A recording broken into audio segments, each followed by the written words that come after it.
With Donald Trump headed back to the White House, the new NAFTA could face another renegotiation.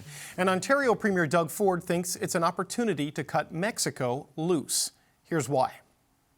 They're importing cheap products, undercutting our hardworking men and women, not only here, but in the U.S., from China. They're slapping a Made in Mexico sticker on and shipping it up and taking our hardworking men and women jobs away from them. Unacceptable. What I'm proposing to the federal government, we do a bilateral trade deal with the U.S., and if Mexico wants a bilateral trade deal with Canada, God bless them. Vic Fedeli is the Ontario Minister of Economic Development, Job Creation and Trade. Minister Fedeli, welcome back to the show. Good to be back, David. Thank you. I don't want this to sound disrespectful when I ask it, but is Doug Ford serious that Canada and the U.S. should cut Mexico out of the trade deal? Oh, absolutely. Look, Mexico's allowed itself to be this backdoor for Chinese cars and parts. And, quite frankly, free trade needs to be fair. And right now, this backdoor tariff jumping, we'll call it, technically it's called a transshipment. So you'll hear President-elect Donald Trump talk about Chinese transshipment as one of his top priorities to review in this upcoming agreement review. Okay, so raising it as an issue is one thing. Saying it needs to change is another thing. Saying Mexico should be cut out of the Continental Trade Agreement is an entirely different level of escalation. So what is Ontario trying to accomplish by proposing this breakup now? Well, we're protecting both Canadian and Ontario jobs and American jobs. Mexico has absolutely not met the spirit of the I'll call it NAFTA 2.0 agreement. And if they want to be part of the agreement, then they have to end that back door that they have opened for China. So why make this point now? Is it because Donald Trump is coming and Donald Trump is talking about tariffs and all of these things? Is that why the government of Ontario is making this particular position at this point? Yes, the election was less than a week ago. We now know who the president-elect is. We know that the president-elect talks about this China and the transshipments. And so we've got to stand up. Premier Ford stood up loud and clear, just like he did when he asked the federal government to match the Chinese tariffs. The Chinese tariffs, the 100% tariffs, and also the Chinese parts and software that are in connected and EV vehicles. So he's been out in front on all three of these now. Right, but like asking for alignment on trade policy, asking for retaliatory tariff because of dumping and low cost imports coming in and undermining Canadian industry. That's one thing. Saying one of the three partners needs to be kicked out of a trade agreement that goes back 3 decades is another. I mean, is it the provincial government's place to do this? Because it is the federal government's going to have to deal with the review of the new NAFTA and whatever Trump puts on the table in the negotiations. Not undermining Ontario's interest in this as a big economic player, but should a premier be at this? Oh, absolutely. We have 15 million people in Ontario. We're the only jurisdiction in all of Canada that makes cars. We have 5 automakers here that have been here for a long time. And they are facing absolutely terrible tariff problems with Mexico being able to take these transshipments. And this tariff jumping that they're doing is really going to hurt Ontario. It's going to hurt Canada, but it's primarily going to hurt Ontario because we are the only automaker. Well, but on the automaker front and the money you've poured into that sector, a lot of this is contingent on the North American ecosystem continuing to operate. And there is some components for car parts that are made in Mexico as part of the cars that may be finished in Ontario. Magna, which is based in Ontario, has got 30,000 employees in Mexico, 33 plants. Linamar invested $60 million in a Mexico EV plant expansion just last year. You have Ontario companies with real skin in the game in Mexico. Have you thought about the implications for them in this? But we also have the U.S. as our partner, and the U.S. is a $500 billion a year trading partner. We're the 3rd largest trading partner to the U.S. First is Mexico, second is China, and third is the province of Ontario. In the U.S., their deal with Mexico is almost all incoming. Their trade with China is virtually all incoming. Our arrangement with the U.S., we're at 50-50, 250 billion, almost evenly split, incoming and outgoing. We really do have an integrated supply chain, and we've got to protect those Canadian/Ontario and U.S. jobs, very much so. So did the federal government know Doug Ford was going to do this today? Did the Prime Minister or Chrystia Freeland, who I know he's a big fan of, did anybody get a heads up that the Premier was going to do this? And what did they say, if there was a conversation? Well, I don't know that there was a conversation, but our job, and the Premier has been very vocal in saying we will do everything to protect Ontario jobs. We're part of Team Canada, and we have always said that everybody at the table has to treat each other fairly. And right now, we know that Mexico has not met that spirit of the agreement, the NAFTA 2.0. And so the whole agreement was to support workers right across North America. But right now, with those transshipments or that tariff blocking that they're doing, tariff jumping that they're doing, they're not playing fair. Right. Essentially, Mexico hasn't applied the same tariffs Canada and the U.S. has, so China ships directly to Mexico. They then relabel it as a made-in-Mexico product, and it comes into the North American market, just for people who, yeah. So it's getting around the intent of what you're doing. It's a backdoor, which is exactly what Canada said it didn't want to be. So you've made the point, you're on Team Canada. But this is not necessarily a Team Canada position. Yes, they want Mexico to stop this. Yes, they want to rein in China. But the federal government, based on my conversations today, Minister, they don't want to kick Mexico out of this trade arrangement. They would just like Mexico to clean up its act. So I know you're on Team Canada, but you're kind of freelancing here a little bit. I mean, what do you want to see the federal government to do? Well, first of all, we are proud members of Team Canada, but our job is to stand up for Ontario workers. Nobody does that better than Premier Ford. We want to get the best deal for our Ontario workers. And that means that no partner can allow itself to be used as a backdoor for Chinese transshipments. And right now, Mexico is doing that. But with Donald Trump threatening tariffs, which violate the trade agreement, with Mexico doing this, which is a violation essentially of the intent of the trade agreement, shouldn't the argument be in favor of living up to the trade agreement and the value of the trade agreement rather than sort of splitting the three countries apart? Because, if you kick Mexico out, you're very much at the mercy of the protectionist whims of the Trump administration here if the whole NAFTA arrangement disintegrates. Well, we are the largest trading partner to 17 U.S. states, the second largest trading partner to 11 more U.S. states, and we've got an integrated supply chain. Quite frankly, we need each other. The U.S. and Ontario needs each other to be able to build cars and do the other things that we do together. We've got some advantages as well. And quite frankly, we have some things that the U.S. needs, like our critical minerals. When you think of the natural resources, the Americans don't have the nickel or the lithium or the cobalt in anywhere near the abundance that we do here in Ontario and, quite frankly, other provinces. We've got natural resources, we've got critical minerals, we've got energy, nuclear power that we can be selling to them as well. We've got a lot of what it takes to help boost the U.S. economy, to power AI and all the other things that they're doing that we're doing. And so it's important that we show the U.S. we are their third largest trading partner, and we stand shoulder to shoulder with them, and we do.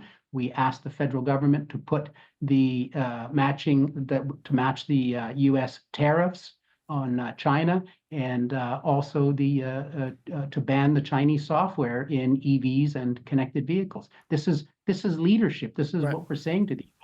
We're side by side with you because we need each other. No, I get the alignment against China on these big things, and I get the concerns over Mexico being a bad actor here. But what essentially is it you want the federal government to do here? Is it to lean on Mexico along with the U.S. to bring in the tariffs, to end the transshipment, essentially the illegal dumping of Chinese goods? Or do you want them to just go to the U.S. and say, let's cut out Mexico and let's start negotiating a bilateral deal, which is what the Premier more or less suggested today? Well, I would say it's up to Mexico. If they begin to meet the spirit of the agreement, if they end Chinese transshipments, if they match the Canadian and the U.S. tariffs on Chinese imports, these are all the things that they need to do. They have to stop allowing Chinese auto manufacturers do what they're doing to Mexico and to North America. So will you apply any pressure on the federal government to take these actions? Because clearly, the Prime Minister was asked about what Doug Ford said today, and he didn't rebuke him. So I think they're probably okay to have a proxy, delivering a tough message to Mexico while they're more diplomatic in their official forms. But I do not think they want to cut Mexico out of the trade deal, which is my conversations today. So if they aren't prepared to sort of take this action or don't get the early results or quick results that you're looking for here, what can Ontario do to try to compel the federal government to take a more forceful hand here? We're going to keep pushing that fair trade needs to be fair. It has to be fair for the workers, it has to be fair for the businesses, it has to be fair for the governments, and you just simply cannot allow a backdoor for Chinese cars. This is very, very serious. $500 billion a year in two-way trade between Ontario and the U.S. We cannot allow this to continue. Do you think the federal government, just as a final point, Minister, they're content to let you be the bad cop on this, you and other proxies? I mean, we saw Unifor doing a lot of things, and people like Flavio Volpe and Jerry Dias last time around saying a lot of things in public Chrystia Freeland couldn't. Is that a bit of what's happening here? Well, all I would say is Premier Ford, he always stands up for the Ontario workers. We want the best deal for Ontario. And if that means coming forward and offering some solutions, then that's what we do. And it's up to Mexico to show that they want to continue to be part of this beautiful economic partnership that we have, but they can't do it the way they're doing it. Vic Fedeli, Ontario Minister of Economic Development, Job Creation and Trade. Thank you for your time, sir. Okay, international trade Premier Doug Ford there. Prime Minister Justin Trudeau was asked about Ford's pitch. He didn't endorse it, but he didn't reject it either. Just about all of our partner democracies around the world have expressed varying degrees of concern about Chinese overcapacity, around unfair trade practices that the Chinese economy is inflicting on the world, and we're all working in different ways to try and prevent that. Okay, that's the next item up for bids for the power panel. Shachi Kurl, Amanda Avero, Francoise Boivin, and Kate Harrison. Shachi, everyone's worried about Donald Trump and his tariffs, and Doug Ford throws the curveball. Let's just kick out Mexico. We're not talking about bike lanes in downtown Toronto Look, anymore. there is a big concern shared by the Prime Minister's office about what Mexico is doing, right? Letting Chinese goods come in there and being diverted into the North American market when they're trying to have this tariff wall on EVs. But pressuring Mexico to fix that as opposed to kicking them out, there's a gulf of options in between. What do you make of the one the Ontario government seems to like? Yeah, I mean, always trust Doug Ford to say something interesting, if nothing else. Look, where do you even begin with this? First of all, Canada's got enough problems with trying to sort out and deal with and figure out who their trading partners are going to be in this world beyond the U.S.-Mexico trade agreement, right? Like, we've got so many challenges beyond Canada-EU, beyond the Canada-Britain trade agreement. Remember cast your minds back to 8 years ago where it was like, well, Canada needs more friends other than the U.S. Maybe we should try to get closer to China. Maybe we should try to get closer to India. So where antagonizing Mexico comes from, I take the point on Chinese overcapacity, and I don't, if this was an attempt by Doug Ford to get people talking about this issue, yes, okay, so he's put that on the agenda. I think it's a valid point.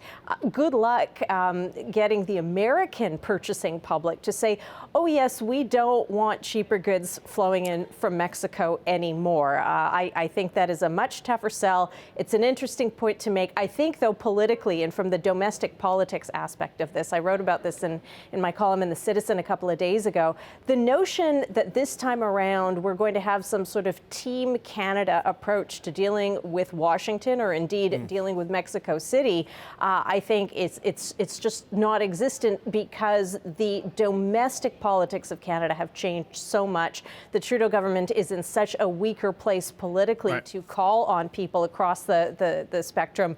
And today is just another example of those spanners in the works. But you know, Amanda, when you look at the U.S. election results, people definitely voted in large numbers for a tougher approach to the southern border, a tougher approach with China, and they're voting for economic policies like the tariffs that would make life more expensive for them. Is it, I know the Prime Minister's office didn't get a heads up on what Ford was going to do today, but they haven't really pushed back against it. Are they maybe okay that they have a proxy out there playing a bit of bad cop and sending a tough message toward Mexico on this particular issue, do you think? I think that the underlying motivation is something that a lot of politicians are contemplating right now, and that's how do we creatively deal with this new situation, this new reality that we find ourselves in. So, you know, it's not the first time that Premier Ford throws out a possible quote unquote solution to a problem, which may be entirely ill-fated. And I think that the reason that you didn't see the Prime Minister push back is for what I just said. I think that everyone's sort of contemplating what could this look like? What will the new reality be? Obviously, the tariffs are the ones that Canada is most concerned about right now. So how are we developing our own argument around what we supply, oil and minerals that help U.S. rely less on China and other countries? How do we make that argument? How do we build on the relationships that we've had in the past as the only, you know, the sitting government, the Trudeau government is the government that dealt with the Trump administration previously successfully, was able to reach those agreements. Do those relationships still exist? Are they able to borrow from that equity that they built then? These are the things that politicians are contemplating right now as they consider, you know, what will our position be in this new world? And so I think that that's really where Ford, I don't think Ford spent a lot of time really thinking through that idea, but I think it does go to this sort of anxiety that a lot of even politicians and leaders are feeling about the relationship and the trade relationship between countries around the world. But you know, Françoise, we had Vic Fedeli, the economics and trade and job minister, on the show, and my first question was like, I don't want to sound disrespectful, but is Doug Ford serious? He's like, yeah. He's serious because Mexico's not living up to the spirit of the trade agreement. And if you look at the U.S. election and Trump's policies, the focus of his discontent is mostly with like China and mostly with Mexico. It's not with Canada. And is this at least a way to try to put Canada on side with the U.S., that we're with you on China, we're not a backdoor for their cheap, you know, national security threatening products, and look at how valuable this relationship is? Is this almost like a divide and conquer move? It is, and at the same time, it's a tool that Donald Trump is going to use a lot. So it could work, but at the same time, when Canada will be in front of the U.S. to renegotiate, you cannot have different type of views at the table representing Canada.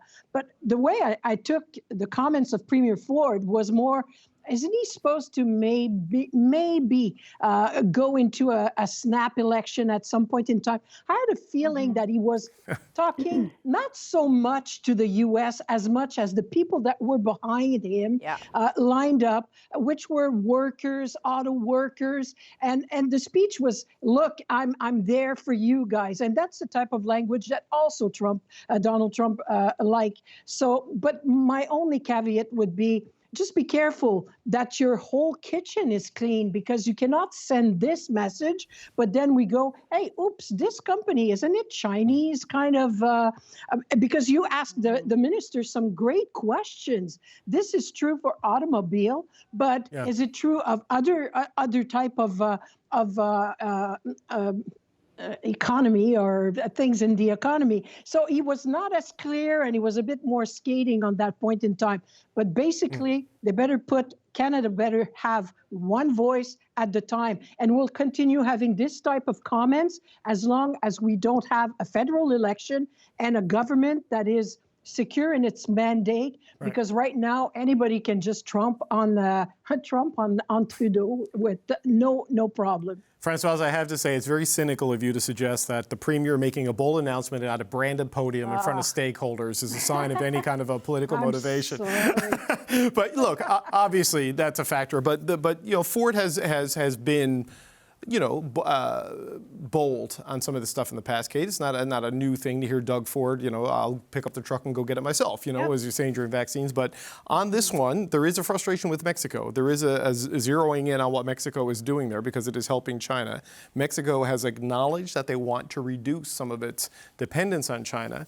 But what do you think Canada's biggest province is doing to Canada's biggest government with this position? Yeah, I think to Francois' point, it's smart domestic politics to be doing this and speaking the language of workers. We talked in the previous segment about the realignment that's happening with conservatism to be more worker-oriented. I see a lot of that reflected in Ford's statement today and his words today, which I think are much closer to a Trump administration approach, a J.D. Vance approach to the economy and to workers.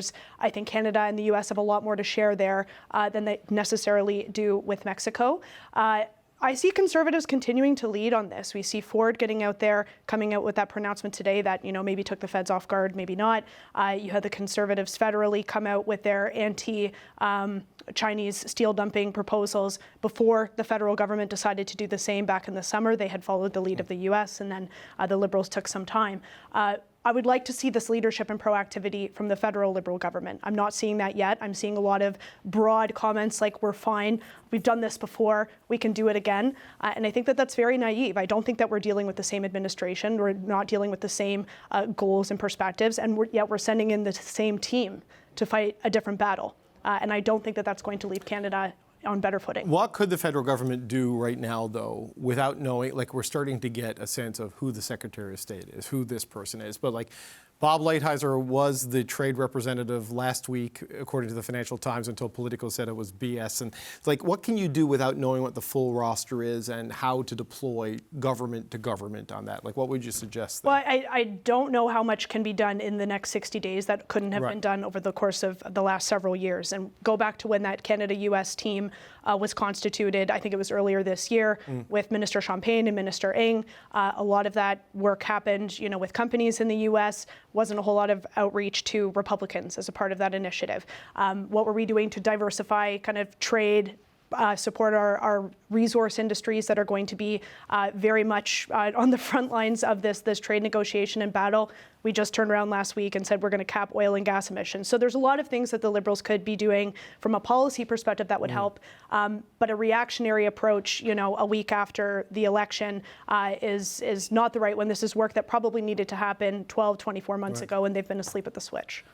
Amanda, I anticipate there will be a big presence at the inauguration. There may be a cabinet shuffle between now and then. Who knows, to get that further alignment. What is it the government can be doing right now in the absence of a fully developed Trump cabinet and other appointments to know exactly who to make the argument to? I know they're talking to governors and state houses and these sorts of things, but what could you see them do? Yeah, and I think that, having knee-jerk, headline-driven reactions in the press is not the right approach. I think that taking a much more thoughtful approach is what they need to be doing. I think that they do have relationships with that administration. They do have relationships that exist from 4 years ago. Those are the relationships that they're clearly going to build on. And of course, as cabinet is announced and they start to understand who will be the makeup of that administration, they'll be looking to build on those relationships as well.